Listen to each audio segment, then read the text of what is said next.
Hi there, I'm Susan Verde, and I'm a picture book author. And I'm super excited to be here with you guys today to share my newest book. It's the first in a series, and we'll get to that. And we're going to talk a little bit about the book and maybe do some activities together, and then I will read you the whole book, which is pretty exciting. So this book is brand new. It's having its birthday, so I'm really excited to celebrate with you. I'm the author of many other picture books. Maybe you know some of them. There are actually some right behind me. My Kicks, I Am Human, I Am Love, The Museum, You and Me, I Am Peace, I Am Yoga, and many others. And so I write these stories, and then I have these wonderful illustrators who come and draw pictures to go with my words to bring these stories to life. And I'm so honored to work with these illustrators.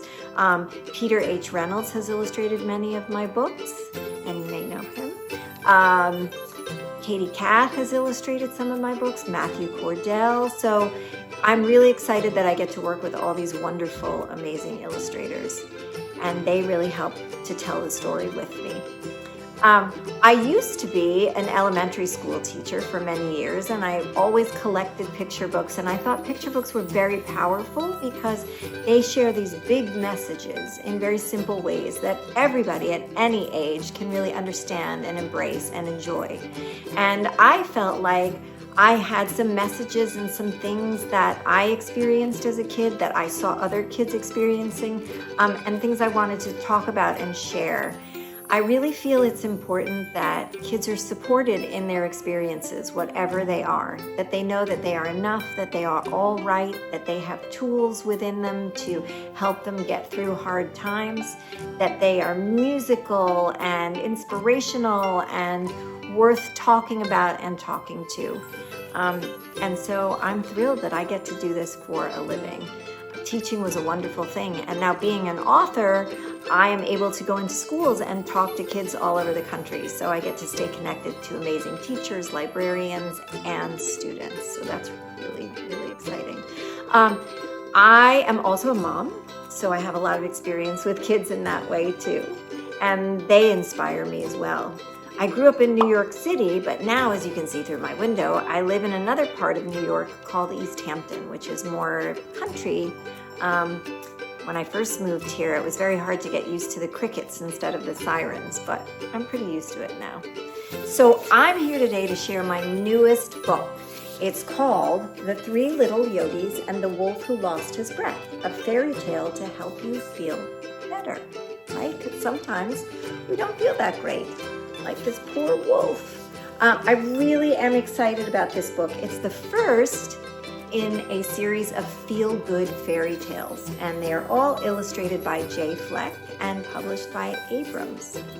And I wanted to sort of do a play on fairy tales. As you guys know, this is The Three Little Pigs and the Big Bad Wolf. And I wanted to take those fairy tales and kind of get to the heart of them and see what's really behind them. The wolf, he's kind of an angry guy. And maybe he needs to find a better way to deal with all those feelings, right? Just like us, when we get upset or angry or stressed out or worried, instead of yelling or breaking something or doing something we wish we hadn't done, maybe we can find other ways to help us deal with our feelings. So that's what this book is all about. And I can give you a hint. The next one, I think I'm allowed to share this, is called The Tossy-Turny Princess and the Pesky Pea, a book to help you fall asleep. So we're not there yet, but that's coming along. So I really hope you enjoy this. You can see all these little piggies doing some yoga. Oh, why are they doing yoga? Because I also teach yoga and mindfulness to kids. And so a lot of my books have yoga and mindfulness and ways to help you feel good and be in the moment and find your breath and move your body. So a lot of that is in my books and of course in my life.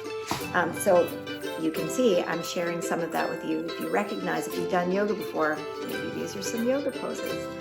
So what we're gonna do now is I'm gonna change into some more comfy yoga clothes and do some poses with you. You can follow along, and maybe some breathing activities too.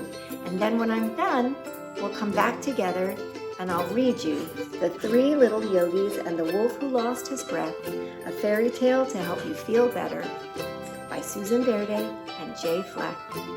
All right, ready for that yoga? If you need to change into some comfy clothes, now is the time. So, I changed into my favorite yoga clothes that I sometimes wear when I'm doing my own yoga practice at home. And you might be able to see that I could have my kitty cat leggings on. There you go. But you can wear whatever you want.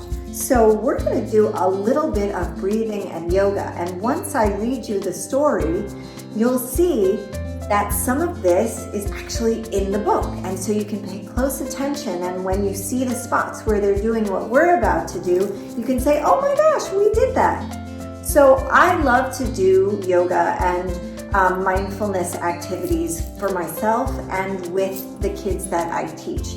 I find that it's really helpful when we're feeling all these big feelings.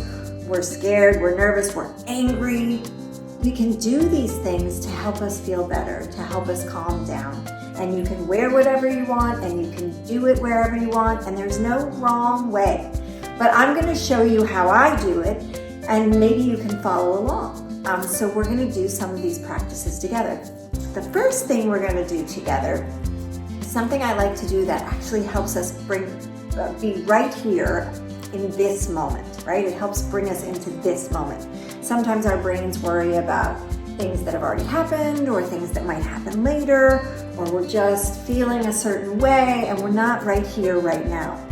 And it's important to be right here, right now, because that helps us focus and feel better and calm down and connect with the people we love and all of that. It also can help us in school. So we're gonna start out with a deep belly breathing exercise. Have you ever gotten really upset and someone says, take a deep breath? Well, they're right, except we have to think about how we're taking our deep breaths. If we breathe in through our mouths, that usually gets our bodies really excited, and that's not what we want. When we're already feeling that way, what we want to do is breathe in deeply and slowly through our noses. That tells our bodies and our minds to start relaxing, right? And it helps us calm down so we can make good choices. It doesn't mean you're not going to feel the feelings, you're not going to be angry anymore or sad anymore. It just means that, okay, you can feel those feelings, and now let me figure out what to do with that. Do I talk to someone? Do I take a moment for myself? Do I just need the breaths alone to calm down? So these are all good pieces of information. So breathing is really helpful. And we're going to do heart and belly breathing. So you're going to place one hand on your heart space, right? That space on your chest where your heart is. And one hand on your belly. And you can close your eyes. And if you're not comfortable closing your eyes, that's okay. Just stare at a spot in front of you on the floor so you're not distracted by everything around you. Okay. Now that you've gotten that set, you're going to start breathing in through your nose like you're smelling something beautiful, like some beautiful flowers, right? So let's smell our flowers. And then when we breathe out, we're just going to lightly blow the petals of our flowers. Make sure when you blow out, it's nice and slow and you blow all the air out so there's none left. Ready? So let's try that again. Smell your flower and blow your petals. Smell your flower and gently blow your petals. One more time. Smell your flower. Gently blow your petals. Take a moment to notice how you feel. Do you feel different? Do you feel calmer? Do you feel slower? Do you feel the same? No right or wrong answer, just good pieces of information. Okay, so now we're going to do one of my favorite yoga sequences, yoga flows.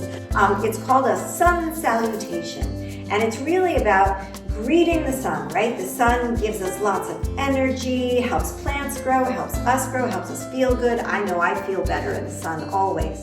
So we're gonna do sort of it's a little bit of a dance or a few movements that kind of help get the heat and the warmth in our body, get the wiggles out, get the energy out, maybe get the anger or the tension out, and also greet the sun. Even if there's no sun right above your head, you can imagine a big, beautiful sun.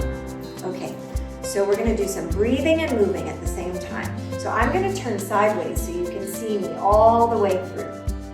All right, so we're gonna breathe in through our noses and reach our hands up to the sky like we're just hugging the sun. And then we're going to breathe out and fold all the way over our legs. Breathe in and look up like you're saying hello. Breathe out and step your feet all the way back so your body is long and straight like a plank of wood. Drop down to your belly. Push your arms up like you're a cobra. Here comes my dog because this is his favorite part. Tuck your toes, lift your hips, and downward dog. Right, Gizmo? Wag your tail. Lift one leg. Lift the other. All right. Jump your feet to your hands like a frog. Right, Gizmo? Maybe do a frog jump. Ribbit. Hold over your legs. Reach back up to the sky. Put the sun up in the sky. Bring that warmth to your heart. Okay, should we try it one more time? Whew, my heart is beating already. Here we go, we'll do it a little faster. Breathe in and reach up. Breathe out and fold over. Breathe in and look up. Breathe out, step your feet all the way back like a plank. Drop down to your belly. Push yourself into cobras. Tuck your toes, lift your hips. Downward facing dog. Jump your feet to your hands like a frog. Ribbit. Hold over your legs. Reach up to the sky. Bring all that warmth to your heart. Good job. Take a moment to notice how you feel. I feel more energized. My heart is beating. Okay, we're going to do one more breathing exercise. So now that we've gotten ourselves all revved up, we can quiet ourselves again. And this time, there's something they do in the book, and you'll see this, that helps actually cool your body, bring cool air into your body. So sit with your feet touching the ground. You can even stand if you want. Your hands can be by your sides or on your knees. Stick out your tongue. Now when you breathe in, this time just breathe in through your mouth. Even though mostly we breathe in through our noses, this is a little trick to get some cool air in your body. So stick out your tongue, breathe in, close your mouth, breathe out through your nose. Now what I want you to notice is the air, the temperature of the air as you breathe in with your tongue out. It always feels very cool for me, and it should for you too. So let's try that again. Breathe in, close your mouth, breathe out. Does the air feel cool? It's kind of nice to bring in that cool air to your body. And then, after you've done that, you can breathe in again through your nose, fill your belly with air. Maybe put your hands on your belly, feel your belly fill up, and then blow the petals of your flowers again.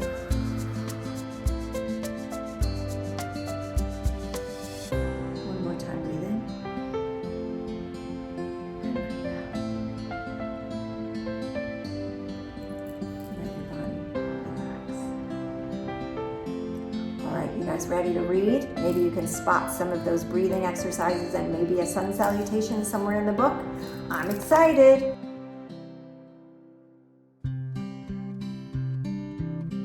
So now we're back and we get to read the book we've been talking about this whole time, and the book that we have done some yoga from, actually. So maybe you'll recognize the pages that have the poses that we just practiced. Okay, everybody ready for a reading of The Three Little Yogis and the Wolf Who Lost His Breath? A fairy tale to help you feel better. Look at this little wolf. Do you think he feels good? Probably not, but maybe he will. It's written by me, Susan Verde, and illustrated by J. Fleck, and published by Abrams Books. Here we go. The Three Little Yogis and the Wolf Who Lost His Breath. Once upon a time, there was a wolf who lost his huff and his puff. As you might imagine, this was a problem for the wolf, a big, bad problem. You see, sometimes the wolf felt angry, which happens to everyone from time to time. There were many reasons he felt that way. Sometimes he felt angry when he had to share. See, they're trying to share that stuffed bunny. When he was having trouble doing something difficult, like big math problems. When he was worried, or when he was hungry. And sometimes he wasn't sure why he was angry. That happens to everyone.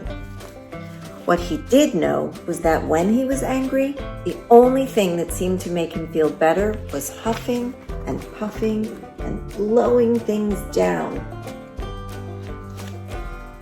He blew down fences and houses and anything that got in his way, causing trouble wherever he went. But the wolf never actually felt much better after huffing and puffing. In fact, when he saw how frightened the rest of the town looked after he blew something down, he felt even worse. But he just didn't know what else to do. One morning, when the wolf wanted to blow off some steam, he came upon a little yogi doing sun salutations by her straw hut. We just did sun salutations. Stretching her arms to the sky to greet the new day. Remember, we just did that. The wolf saw how peaceful the little yogi looked, but he didn't feel peaceful at all. His heart and mind were racing, and his body felt hot and uncomfortable. Oh, how he wanted to huff and puff and blow down the little yogi's hut into a big pile of straw. Let's see what happens. So, the wolf opened his mouth wide and tried to blow. He tried on big things and small things, on heavy things and light things, but nothing happened. Instead, all that came out was a wheeze and a cough.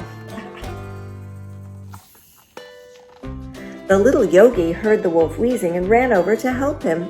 She didn't appear to be afraid of him at all. "Wolf, take a slow, deep breath," the yogi said. "I can't," said the breathless wolf. "I lost my huff and puff." "Let's meditate on that," the yogi said. "Maybe you need to practice some belly breathing." Everybody remember that when you put your hand on your belly? Just did that. Close your eyes and place your paws on your belly. Now breathe in through your snout and feel your belly and paws rise. Now breathe out and feel your belly and paws lower. Let's keep going nice and slow. As the wolf felt his belly rise and fall, his breath became slower and deeper. Remember that good feeling? But just when he started to feel calmer, does his face look calm? He remembered he lost his huff and puff, and he started to feel angry again. He jumped up and tried to blow down the yogi's straw hut. No luck. To the wolf's surprise, the little yogi didn't run away. Instead, she said, "I have an idea." She took the wolf by the paw. Soon they came upon the wooden house of a second little yogi who was in the middle of his afternoon yoga flow.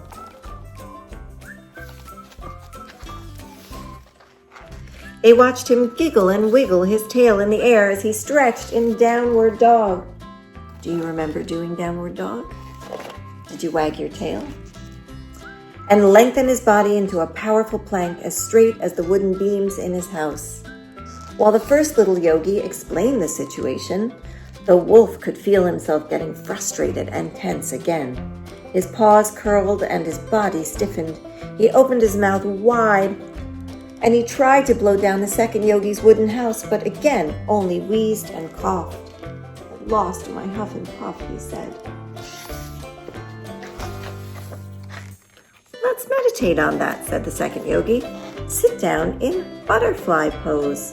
He showed the wolf how to bend his knees and place the soles of his paws together. Maybe you need to practice some cooling breath. Close your eyes and open your mouth. We did that, right? Stick out your tongue and slowly inhale. Feel the cool air enter your mouth and your body. Now close your mouth and breathe out through your snout. Keep going, nice and slow. The wolf started to cool down in his body and his mind, but just when he started to feel calmer, look at his face. He remembered he lost his huff and puff, and he started to feel angry again. He jumped up and tried to blow down the yogi's wooden house. No luck. Again, to the wolf's surprise, instead of running away, the second yogi said, "I know where we should go." The two little yogis took the wolf paws in hooves and walked with him under the setting sun. Soon they came upon a yoga studio adorned with colorful bricks. Inside, a third little yogi was in half moon pose. See the wolf peeking in? They came outside and noticed the exhausted wolf. "What's wrong?" they asked. The wolf was startled. No one had ever actually asked him that question before. "I want to blow everything down, but I have lost my huff and puff," he answered breathlessly. "Why do you want to blow everything down?" the third yogi asked. Again, the wolf was surprised. That was a new question too. "Because when I'm angry, I think a huff and puff will make me feel better." Does it really make you feel better? Only for a moment. I blow everything away, but then everyone runs away from me too. I don't like that others are frightened of me, but without my huff and puff, I don't know what else I can do. We know some things. "Let's meditate on that," the third little yogi said. "Maybe you just need to practice some supported breathing. Sit down with your back pressed up against mine and close your eyes and notice the air moving in your back. Can you feel it filling my back too? Now breathe in and out through your snout. Try to match the pace of my breathing." So much fun to do with a friend. Beneath the shimmering moonlight, the wolf and the yogis practiced breathing together, back to back, nice and slow. Soon the wolf began to inhale and exhale more deeply, and something new happened. What could that be? The wolf felt different. He didn't feel tense or frustrated. He felt peaceful. Under the sparkle of the stars, the three little yogis showed the wolf even more ways to relax and breathe, until at last they all settled down for Shavasana, which is a yoga fancy way of saying relaxation. From then on, when the wolf felt angry or sad or scared or worried, which happens to everyone from time to time, he knew just what to do. Same with all his swirly feelings. "I may have lost my huff and my puff," the wolf said, "but I have found my breath." And that is the end. And here are some instructions about how to do some of the yoga poses and breathing exercises to help you feel good in your body and your mind. And that is what this story is all about. Friendship, breath, yoga, and learning how to handle those big emotions that we all have. So thank you guys so much for letting me share and letting me do a little yoga with you and talk to you about this beautiful book. And I hope everyone enjoyed it.